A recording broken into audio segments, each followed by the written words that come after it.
오송한 민간 임대아파트 시행사가 조기 매각을 추진하면서 표준 임대차 계약서에 임차인들에게 계약 갱신 청구권을 강요하는 특약을 넣어 논란이 되고 있습니다. 주택임대차보호법상 임대사업자는 계약 갱신 요구권 사용을 강제할 수 없게 돼 있는데요. 이와 관련해 청주시가 A시행사에 시정명령을 내렸습니다. 임가연 기자의 보도입니다. 청주 오송한 민간 임대 아파트의 검은 깃발이 펄럭이고 있습니다. 이 아파트 A시행사가 입주 2년 차에 조기 매각을 추진하면서 임차인들과 협의 없이 통보한 임대료 등에 대한 강한 항의의 표시입니다.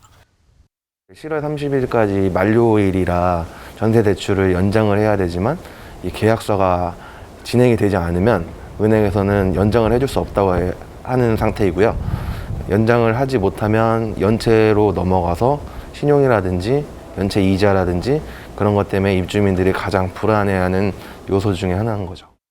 임차인들이 가장 문제 삼는 건 시행사가 조기 매각을 추진하면서 제시한 표준 임대차 계약서 내용입니다. 이 계약서를 보면 임차인의 계약 갱신 요구권을 행사하는 특별 조항이 적혀 있는데 임차인이 계약의 해제 또는 해지를 하면 위약금으로 총 임대 보증금 100분의 10을 배상토록 돼 있습니다.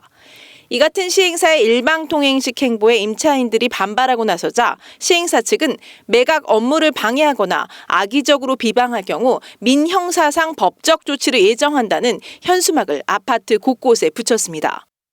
갱신 계약 요구권을 사용해서 임차인이 재계약을 체결해야 된다라는 부분이 가장 불합리한 부분이고 임대료 인상 부분에 대해서도 지금 임차인 대표 회의와 협의가 돼야 되는 부분임에도 불구하고 일방적으로 4.2% 통보를 하고 계약을 체결하고 있는 부분이고 하지만 이와 관련해 국토교통부는 임차인들의 손을 들어줬습니다. 주택임대차보호법상 계약 갱신 요구권은 임차인이 요구할 수 있는 것이지 임대사업자는 강제할 수 없다고 본 것입니다.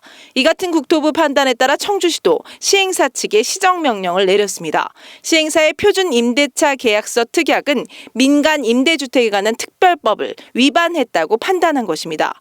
청주시는 시행사가 7월 31일까지 시행명령을 지키지 않을 경우 과태료 부과 등 행정 처분을 할 예정입니다.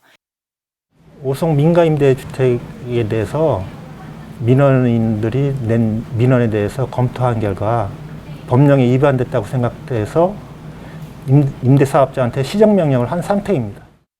이와 관련해 A시행사는 서면 답변을 통해 2020년 민간임대주택법과 주택임대차보호법이 개정되면서 본 현장과 같은 민간임대주택에 대한 양법률 일부 조항의 적용 범위나 법률상 해석에 다툼의 소지가 있고 이번 재계약 체결 과정은 법률이 정한 모든 절차와 조건을 철저히 준수했다고 밝혔습니다. HCN 뉴스 임가영입니다.